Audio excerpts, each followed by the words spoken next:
Eu quero compartilhar uma palavra com você nessa manhã.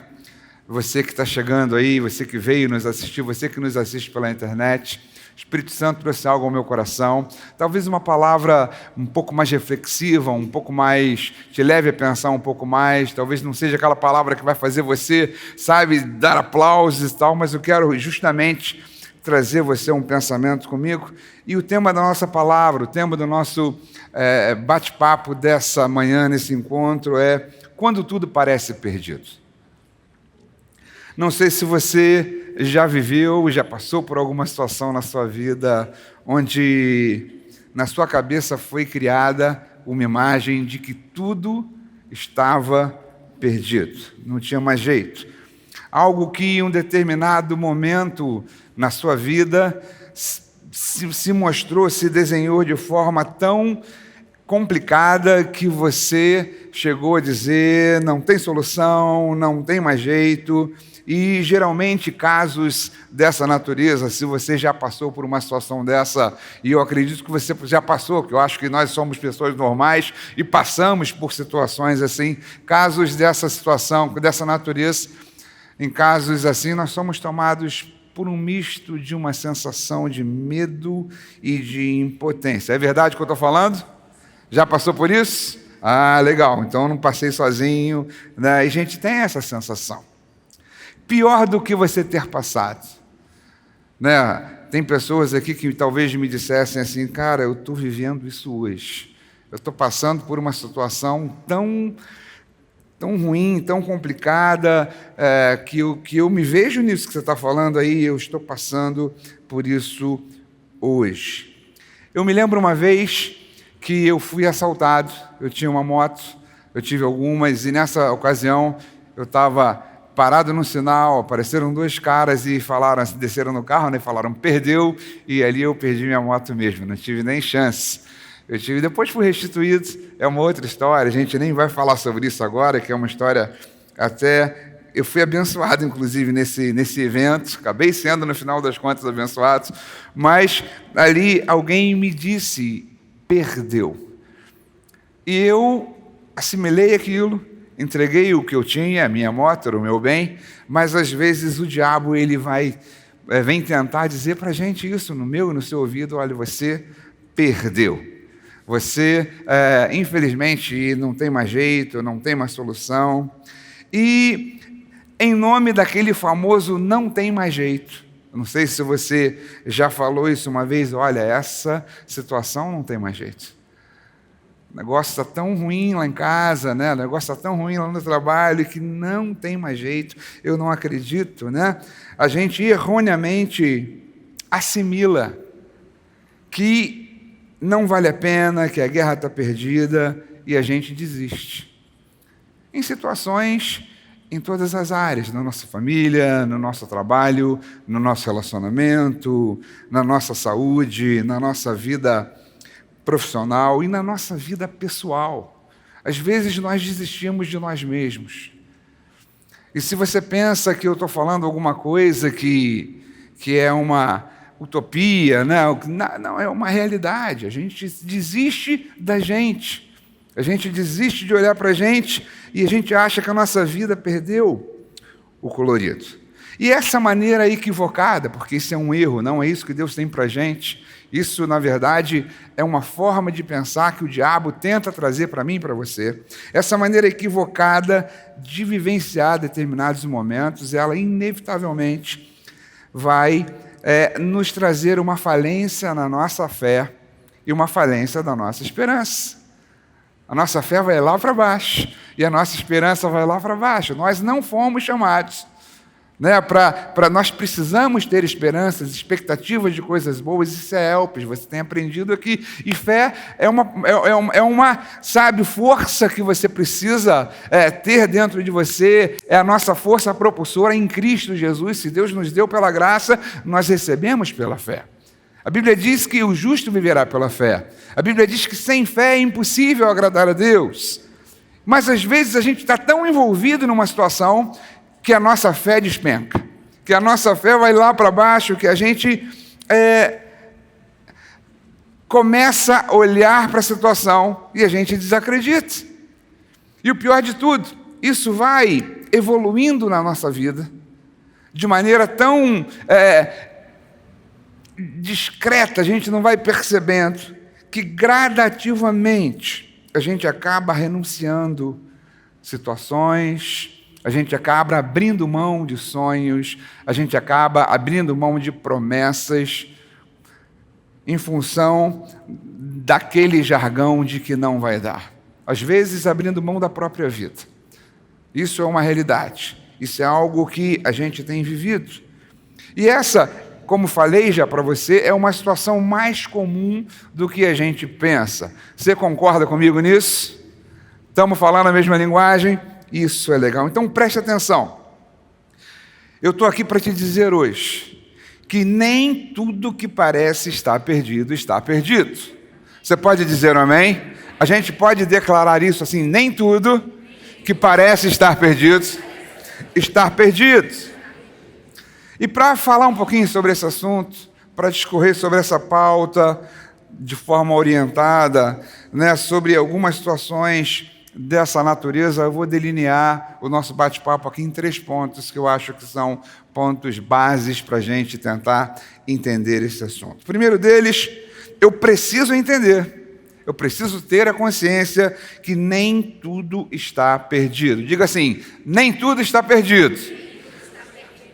Essa é a primeira consciência. Quando vem aquele entendimento de que as coisas deram ruim, que você pensa em desistir, que nas adversidades você faz: eu não estou a fim de esquentar a cabeça, eu não quero mais, não é comigo.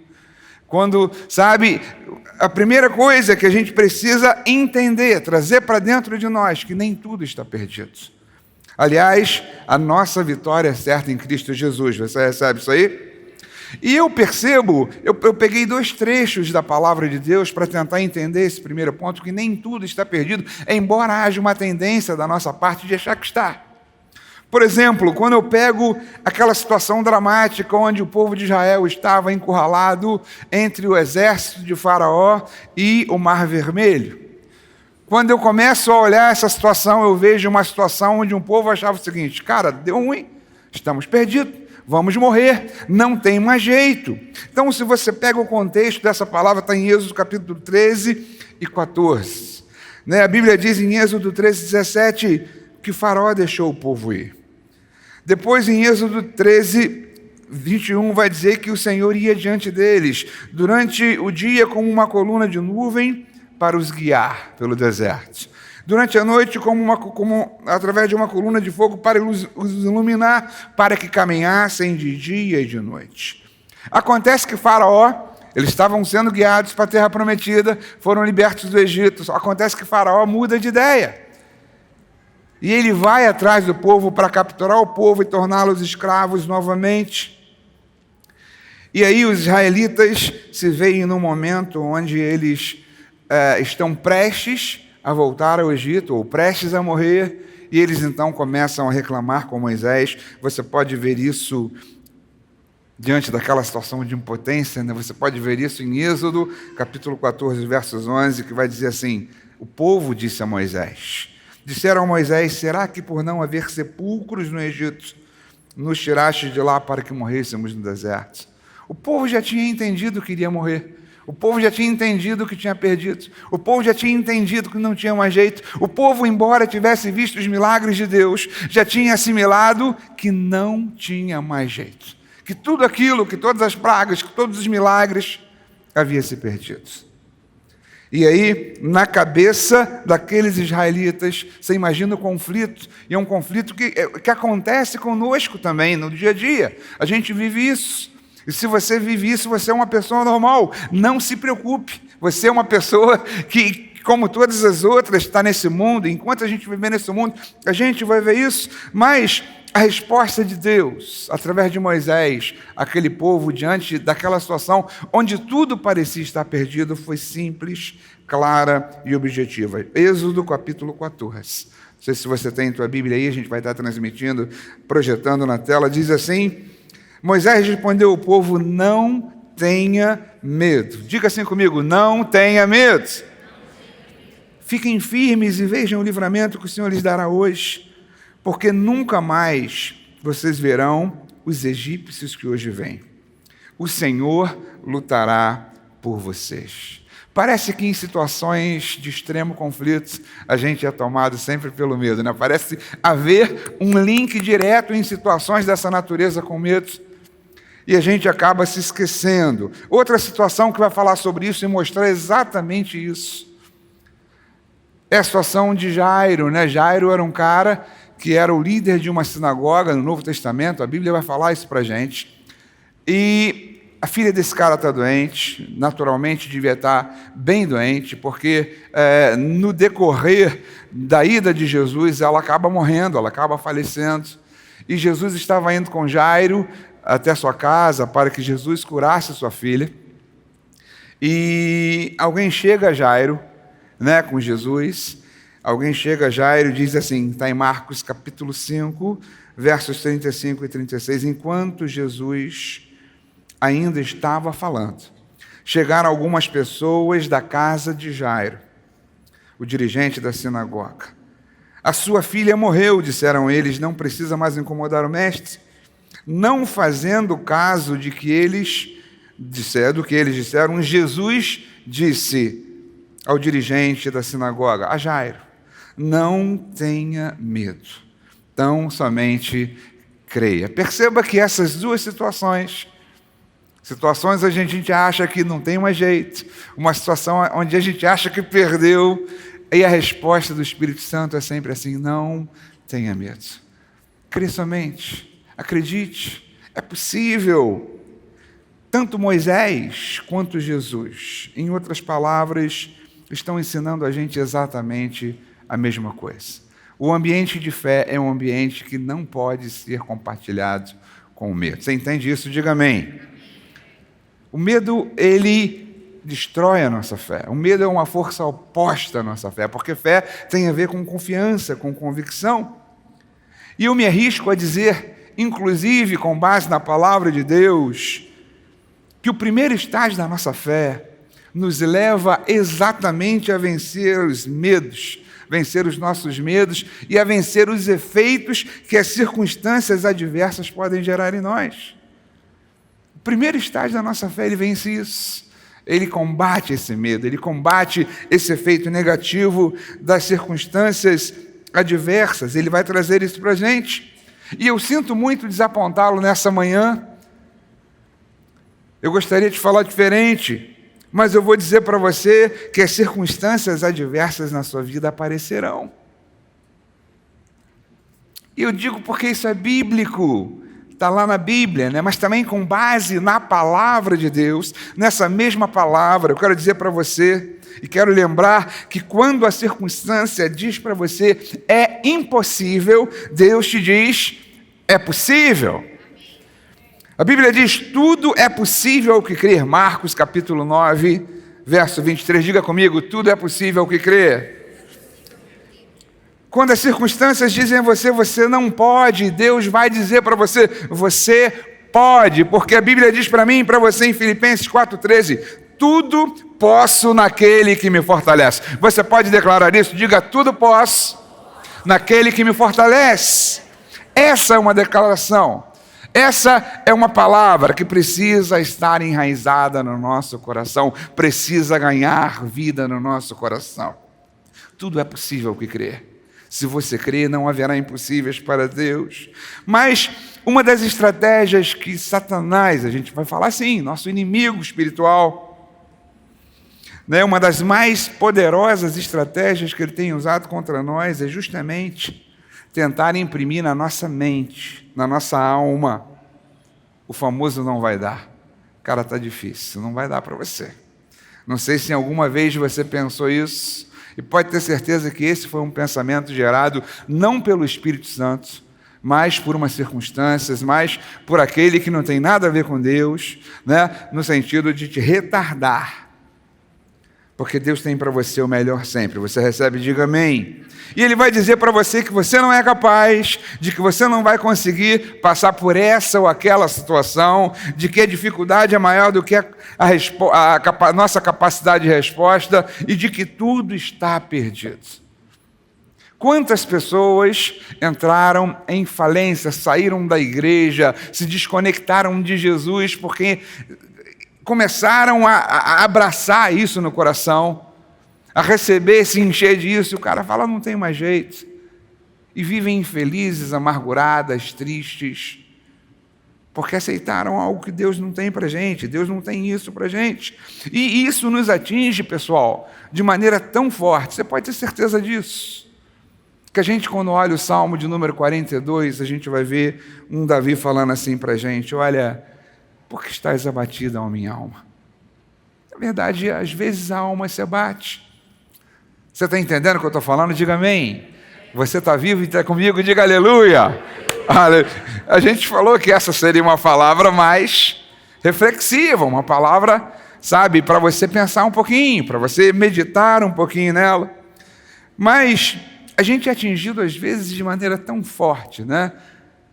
Deixa eu falar o complemento desse versículo, para não ficar só na primeira parte. O salmista, ele reconhece que a sua alma está abatida. Ele se pergunta, por que estás abatido? Mas ele mesmo, ele dá a resposta, né? Espera em Deus, porque eu ainda... Ele não fica no abatimento da alma, ele vai à frente. Mas a gente se sente às vezes amedrontados, fragilizados, e às vezes nós somos tomados em determinadas circunstâncias por um sentimento de medo tão forte que chega a ser paralisante. Você já experimentou isso? A gente fica parado, a gente não consegue reagir, a gente parece que o negócio é tão maior do que a gente fica sem saber o que fazer. A gente se esquece das promessas de Deus para a gente. E o pior ainda do que isso, o pior não é esquecer da promessa, que promessa é algo para o futuro. A gente chega a esquecer, inclusive, aquilo que Deus já fez. Palpável, concreto, eu já experimentei esse milagre, eu já vi a cura de Deus na minha vida, eu já vi a intervenção de Deus na minha família, eu já vivi isso. Mas às vezes a gente é tão bombardeado com esses fatores externos que a gente se esquece daquilo que Deus já fez. Mas por que isso acontece? Onde está o segredo para a gente evitar que isso aconteça na nossa vida? A gente pode ver Provérbios capítulo 4. Salomão vai escrever assim, sobretudo, guarda o teu coração, porque dele procede as fontes da vida.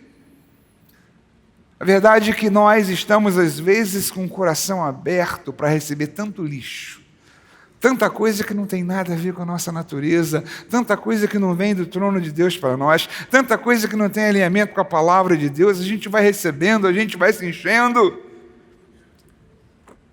E aí a gente chega num ponto onde a gente fala, não dá mais, não consigo, fracassei. Eu quero dizer para você que não é esse lugar que Deus tem para você. Você recebe isso?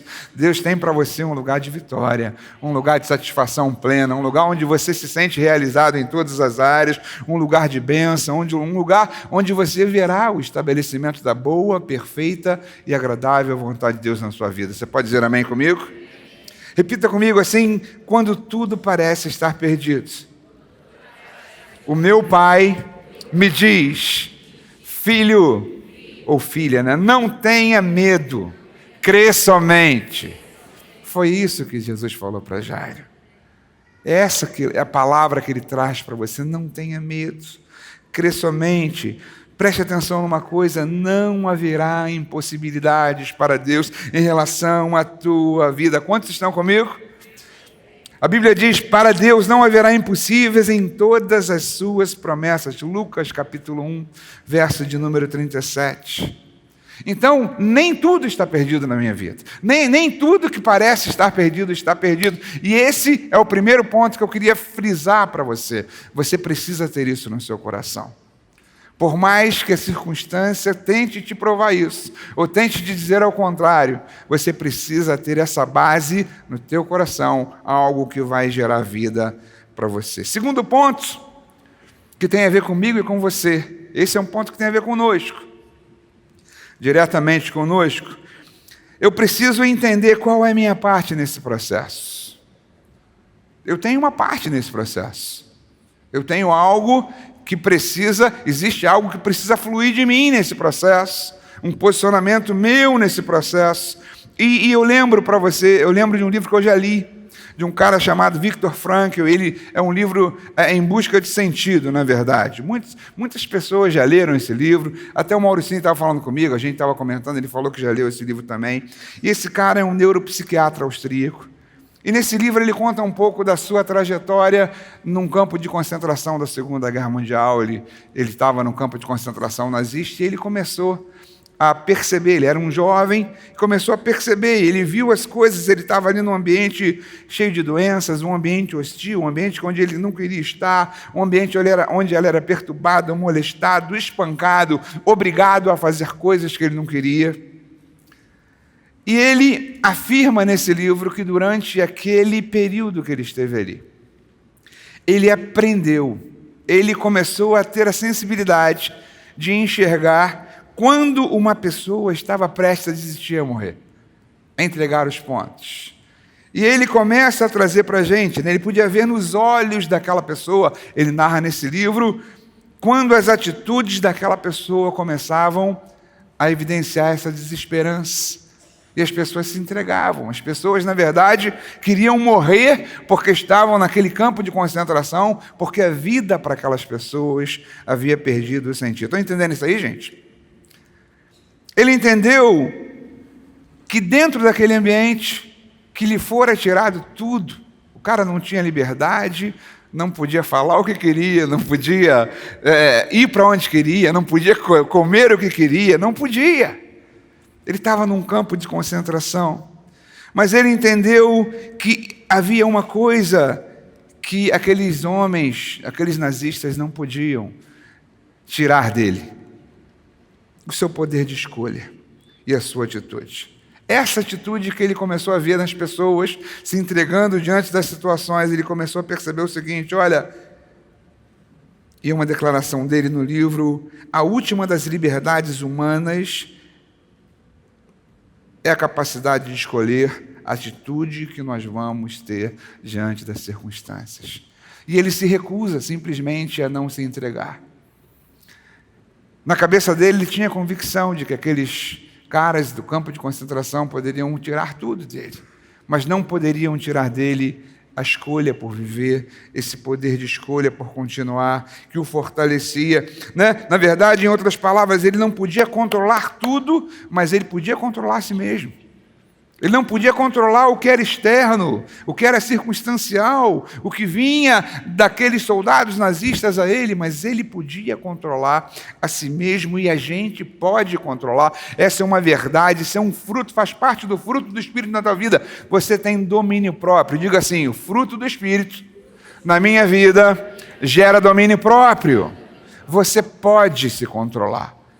Na verdade, não pela sua força. Ele fala pela força humana, pela força dele. Mas, na verdade, eu estou te trazendo algo muito maior. Você tem isso do Espírito Santo. Domínio próprio é algo que te pertence. E talvez você não tenha a capacidade de controlar tudo o que aconteceu na sua vida, mas você pode controlar a sua atitude diante das circunstâncias que aconteceram na sua vida. Eu sei que algumas pessoas vão dizer aqui: olha, não, a minha vida foi sempre tranquila, a minha vida foi sempre muito boa, eu tive sempre tudo, né? Eu fui criado com o bom e do melhor. Na minha geração, quando eu era mais jovem, a gente tinha esse negócio, né? Do bom e do melhor. E outros não: olha, eu passei por isso, eu passei por aquilo. Todos nós é que tivemos trajetórias diferentes. A gente não pode controlar determinadas coisas, mas eu tenho condição de controlar a minha atitude em relação àquilo que eu estou vivendo. Essa é uma decisão nossa. Você precisa acreditar e dizer aquilo que Deus diz a seu respeito, e não aquilo que as circunstâncias estão dizendo, e desistir simplesmente. Deus, Ele projetou um futuro brilhante para você, e a palavra de Deus está escrito isso. Ela diz para mim, não tem nenhuma novidade para a gente sempre fala: você conhece as promessas, você conhece os propósitos. Deus deu Jesus, que era o que Ele tinha melhor para que você tivesse vida e plenitude de vida. Mas às vezes a gente acaba esquecendo dessas coisas e às vezes a gente nega Jesus. Usando um exemplo extremo, tá, gente? Eu fui no extremo, né? Eu vou usar o exemplo de negação de Jesus.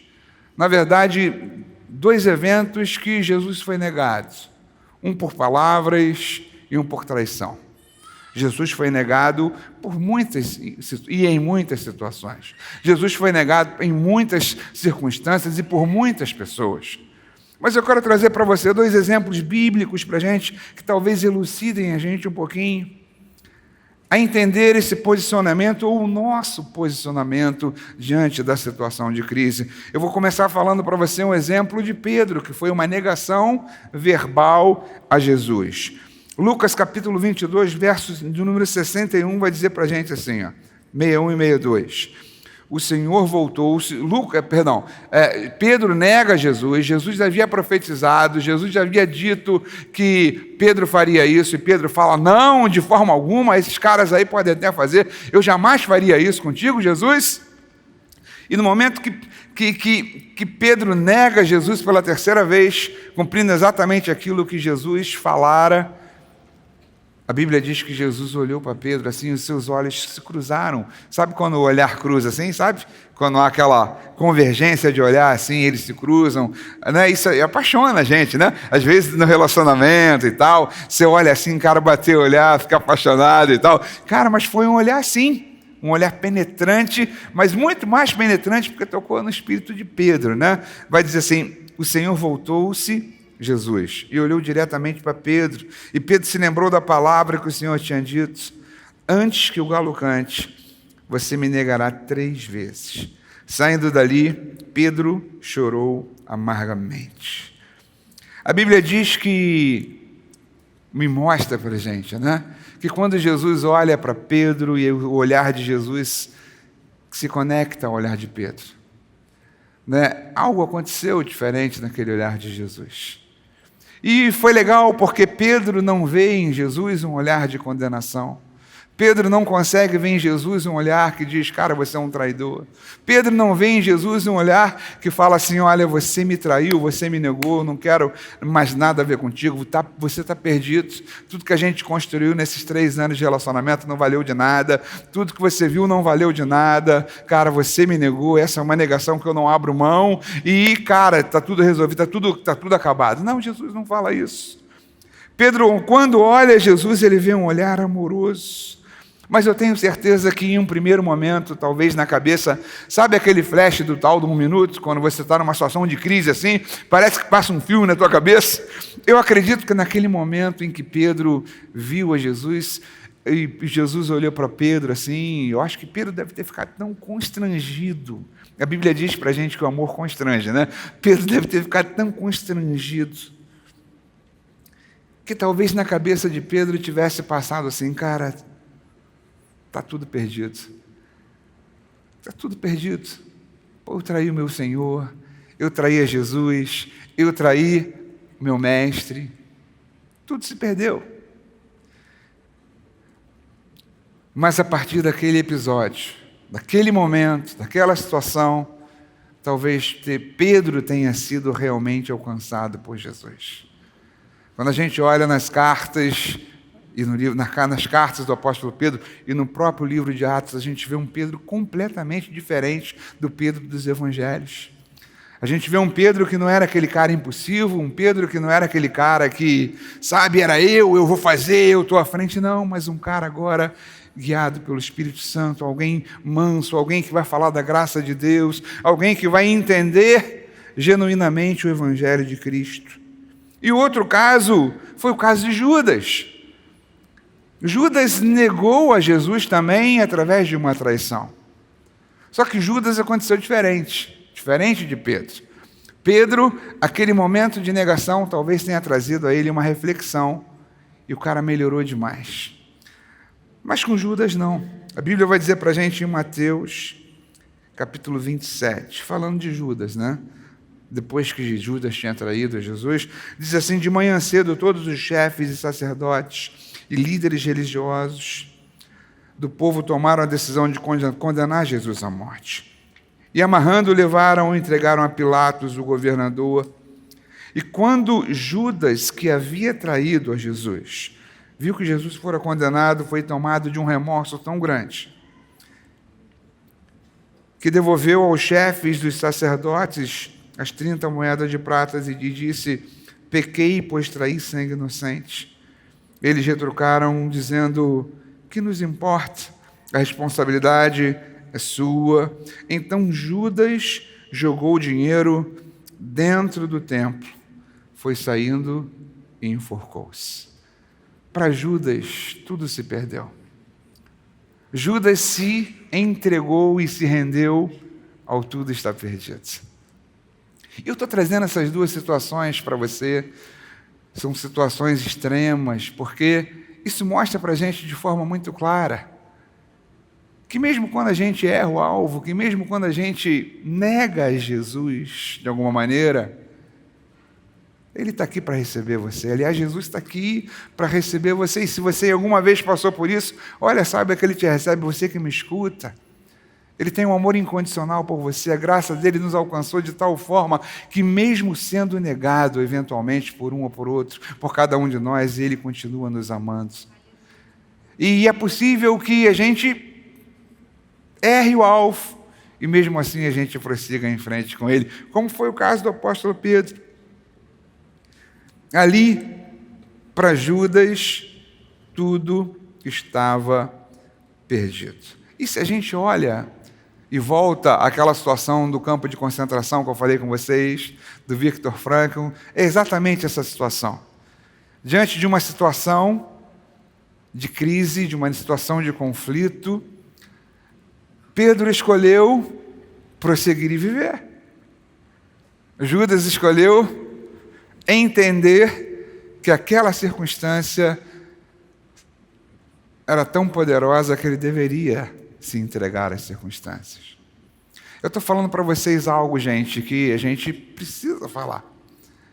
Às vezes são tabus que a gente vê nas igrejas, que a gente diz, olha, a gente vê que hoje a depressão é uma doença. Eu recebo direto, gente, no meu WhatsApp. Essa semana eu recebi da Carla e de mais umas outras 3 pessoas, notícias de pessoas que estão dentro da igreja, sofrendo por uma depressão, sofrendo por um problema na alma. E às vezes o problema é tão forte, a crise é tão grande, o inimigo, o monte que precisa ser removido, parece ser tão maior do que as nossas possibilidades, que a gente não sabe, a gente fica sem saber. Então a gente precisa falar desse assunto com liberdade, entender esse assunto. Judas escolheu se entregar. Pedro escolheu se resolver e seguir em frente com Jesus. Diga assim para mim: nem tudo está perdido. Eu escolho seguir em frente. Eu escolho a vida. A Bíblia não diz para mim e para você, em nenhum momento, que nós estaremos imunes aos problemas. Sabia disso? Não diz isso. A Bíblia não diz. Jesus falou para mim e para você que no mundo nós teríamos e passaríamos por aflições. Mas nesse mesmo versículo, Jesus ele fala o seguinte: mas olha, que isso não seja problema. Não fiquem tristes por isso.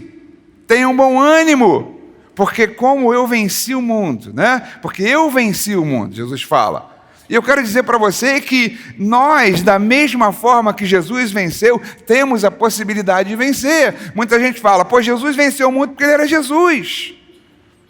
Eu quero dizer para você, o mesmo apóstolo João que escreve para a gente isso no seu evangelho, quando ele chega na sua carta, ele vai dizer para a gente isso: olha, se eu sou nascido de Deus, todo aquele que é nascido de Deus vence o mundo. E essa é a vitória que vence o mundo, a nossa fé. Isso é algo para mim e para você. Agora eu decido.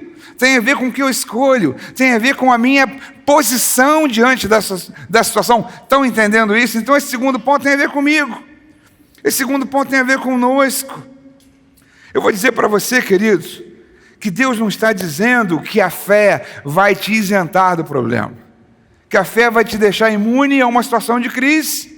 Mas eu quero dizer para você, isso eu quero que fique no seu coração, que a fé pode estar te levar a viver a intervenção de Deus no momento da crise. Eu posso não estar imune à crise, mas a fé me assegura isso. Olha, eu posso viver, mediante a fé, a intervenção de Deus no momento da crise. E o terceiro ponto que eu queria falar contigo, quer dizer, o primeiro ponto, cara, nem tudo está perdido.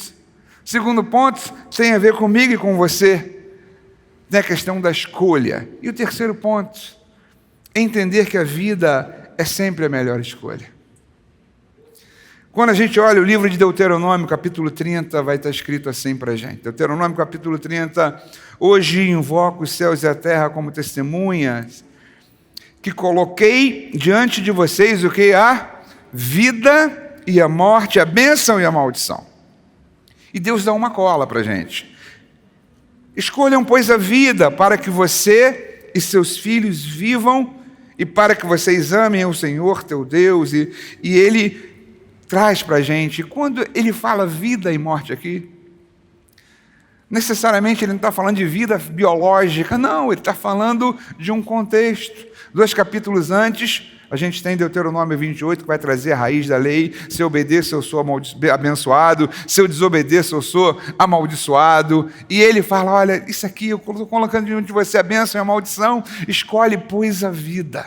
Escolhe, pois, a melhor parte. Deus dá essa cola para a gente. A vida é a melhor escolha. A vida é sempre a melhor escolha. E aí, quando a gente fala da vida ser a melhor escolha, embora a gente esteja hoje já no 2º dia de outubro, né? Eu quero lembrar, mês passado a gente estava numa campanha mundial. Setembro Amarelo. Alguém sabe o que é? A campanha, quer dizer, pouca gente. Setembro Amarelo é uma campanha sazonal que acontece todo mês de setembro. Não só no Brasil, o Brasil aderiu a partir de 2015. Mas é uma campanha de prevenção à vida. E o tema dessa campanha é o seguinte: a vida é a melhor escolha. Em 2022, no dia 10 de setembro, foi estipulado o Dia Mundial de Prevenção ao Suicídio. E teve como lema: a vida é a melhor escolha. Eu quero dizer, querido, para você, que isso é exatamente o que Deuteronômio diz. Escolha a vida. Você tem essa possibilidade de olhar pelas lentes da fé e pelas lentes da palavra a situação e decidir escolher o caminho que pode te gerar vida. Ou você vai se entregar. Eu passei para vocês que esse é um tabu que a gente esconde. Eu estava conversando com o Mauricinho no outro dia. Não sei se foi o Mauricinho ou com o Jorge, pastor Jorge, mas eu acho que foi o Mauricinho. Ele falou comigo: pô, pastor, o pastor da outra igreja, né, o pastor Juninho, ele está vindo dos Estados Unidos, de uma igreja que é referência. Aí ele chegou lá, o pastor tinha se suicidado. É isso? Foi você que falou isso comigo? Isso é uma coisa que a gente não fala. Mas isso é muito mais comum do que a gente pensa. Isso é muito mais comum, gente. E o pior, a notícia mais triste, é que cada vez aumenta mais. Se a gente tinha uma faixa predominante, que era a terceira idade, né, o pessoal depois de 60, hoje tem um outro grupo forte aí, galera jovem, que acabam, às vezes, por conta da pressão, por conta da cobrança, por conta, sabe, da performance, enfim, de estar vivendo aquele conflito, acho o seguinte: não vai dar, não dá para mim, e acham que é melhor se entregar. Eu quero dizer para você, Deus fala contigo aí na tua casa, meu irmão. Escolhe a vida. Essa é a escolha de Deus para a sua vida. A gente sempre vai ser desafiado achando que as circunstâncias estão difíceis, que as circunstâncias são maiores, que a gente não vai ter condição de reagir, mas eu quero dizer para você, Deus vai te dar suporte. Deus vai te guardar, Deus é contigo. Deus é contigo. Quando eu olho Jeremias capítulo 29, verso 11, vai dizer assim para mim e para você: Versículo talvez até tu saiba de cor, né? Eu é que sei os pensamentos que tenho a vosso respeito. São pensamentos de paz e não de mal. Esse capítulo 29 é uma carta que Jeremias escreve. Carta igual o apóstolo Paulo escrevia. O povo estava escravizado, exilado. Tinha levado como sido escravizado lá na Babilônia. O povo estava olhando para si, o povo estava arrasado. Dizendo o seguinte, cara, deu ruim, perdemos. Cidade destruída, templo destruído. Está tudo perdido. Os nossos antepassados, a nossa cultura, a nossa religião, o nosso Deus, não, está tudo perdido. Aí Jeremias escreve uma carta para esses caras. Ei, não fiquem pensando assim não. Não pensem dessa forma a respeito de si mesmo. E Deus falando, eu é que sei os pensamentos que tenho a vosso respeito. Pensamentos de paz, de shalom, de saúde, de prosperidade, de bem-aventurança, de progresso, de alegria, de respeito, de família abençoada, de saúde física, de saúde emocional. Quando Deus olha para cada um de nós, Ele olha dessa forma. Às vezes nós somos tendenciosos, a nossa alma sempre nos inclina a isso, né? Cara, as coisas estão ruins. E eu quero dizer para você, lembrar para você um versículo que nós lemos aqui, aquele versículo que nós lemos quando nós falamos que o povo estava encurralado, lá entre o exército de Faraó e o Mar Vermelho. O Senhor lutará por vocês. Então somente acalmem-se. Está difícil? Está ruim? Acalma-se. Está brabo o negócio? A circunstância está... Cara, eu não estou aguentando mais. Calma. Segura a onda, meu irmão. Minha irmã, segura a tua onda aí. Cara, minha família não tem mais jeito. Segura um pouquinho mais. Calma. Cara, é possível. Milagres existem. A gente viu milagres aqui. A gente estava orando no outro dia aqui pela vida da Bia. Milagre. Deus reconstruiu um fígado. Deus colocou as células hepáticas da Bia para voltarem a funcionar. Nosso Deus faz milagre, gente. E não faz milagre só na minha vida ou na vida da Bia. Não faz na tua vida. Ele está aí contigo. Ele quer falar para você. Não fica desesperado não. Nem tudo está perdido na tua vida. As circunstâncias podem estar aparentemente ruins, e às vezes estão mesmo. Mas Deus tem escape e milagre para a sua vida, você crê? Deus espera da gente esse posicionamento, gente. É confiança, é confiança. Deus continua no controle, nem tudo está perdido, e quando você não tiver mais forças, você pode ter certeza que você pode contar com a força dele operando na sua vida. Você crê nisso? Você recebe isso aí? Quando a gente olha os discípulos naquela passagem, Jesus ressuscitou, né? Jesus havia ressuscitado naquela manhã e os discípulos estavam em casa atemorizados, com medo, porque eles diziam o seguinte na cabeça deles: está tudo perdido. A gente entrou numa canoa furada. Fomos enganados, pastor Café. Deu ruim para nós. Jesus veio aqui, falou bonito, ensinou, disse que era o nosso mestre. O cara fez até milagres. Mas no final deu ruim. Morreu, acabou, está tudo perdido. E aí, de repente, eles estavam lá. As portas trancadas, temerosos, se escondendo dos judeus, porque eles eram amigos de Jesus. E aí Jesus entra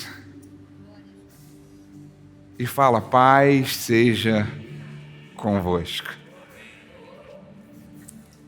Deixa eu falar uma coisa para você, cara. Quando você estiver com medo, se você é homem ou mulher, você que me ouve pela internet, quando você estiver sendo tomado pelo medo, Jesus está aí, contigo. Ali ele se apresentou aos discípulos, ali ele entrou naquele ambiente onde eles estavam e trouxe a sua paz. Ele quer te dar paz hoje, nessa manhã. Nem tudo está perdido. Acredite, Jesus é por você, Jesus está por você. Que a graça de Deus venha sobre a tua vida hoje de forma e maneira toda especial, e que o Espírito Santo te fortaleça em fé, para você continuar e fazer a escolha certa. Então nós vimos que é importante e é preciso que nós entendamos que nem tudo está perdido. Que nós entendamos a nossa parte nesse processo. Eu tenho uma escolha que preciso fazer. E entender que a vida é a melhor proposta, é a melhor escolha, é o que Ele tem para você. Fique com essa palavra no seu coração, guarde isso no teu coração. Você que me escuta na internet, guarde isso no teu coração, pense nisso, reflita sobre isso, e com certeza você será abençoado e alcançado pelo favor de Deus na sua vida.